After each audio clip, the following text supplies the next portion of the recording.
জাগুনৰ সংৰক্ষিত বনাঞ্চলৰ কাষতে লাগি থকা কাহৰণী গাঁৱৰ অমূল্য চুতীয়া নামৰ লোকজনৰ বাৰীত মৃত্যু হয় বনৰীয়া হাতীৰ। হাতীটোৰ গাত থকা কিছু ফোঁহাৰ দৰে ঘাঁ লৈ লক্ষ্য কৰি হাতীটো ৰোগাগ্ৰস্ত হৈয়ে মৃত্যু হোৱা বুলি জানিবলৈ দিয়ে বন বিভাগে। জানিবলৈ দিয়ে যদিও জাগুনৰ বন বিভাগৰ লোক ঘটনাস্থলীত উপস্থিত হৈ তদন্ত অব্যাহত ৰাখিছে। মৃত হাতীটোৰ বয়স প্ৰায় ৪৫ বছৰমান হ'ব বুলি জানিব পৰা গৈছে।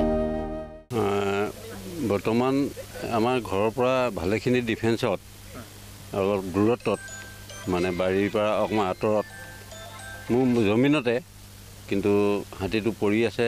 আমি ক'ব নোৱাৰোঁ।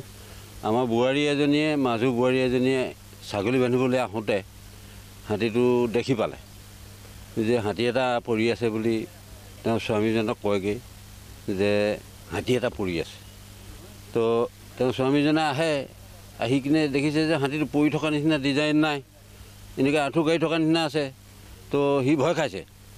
কিন্তু হাতীটো মোৰ মৰা হাতী হয় জানো, এইটোতো মৰা হাতী নহয় যেন লাগে। সি বুলি ভয়তে মানে সি অলপ চমক খাইছে।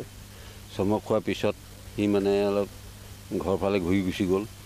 যোৱাৰ পিছত মানে দেখিছে যে হাতীটো পৰি আছে আমাৰ জমিনৰ ভিতৰত। এইটো কি বনৰীয়া হাতী নেকি? বনৰীয়া নে ঘৰচীয়াটো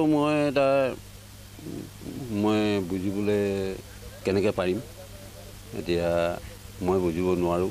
আপোনাৰ নামটো? মোৰ নাম অমূল্য চুতীয়া। এখন কি গাঁও পৰে? এইখন কাখৰাণী। জাগুনৰ পৰা বিপ্লৱ কৌৰৰ ৰিপৰ্ট, এনি ভাৰত 24।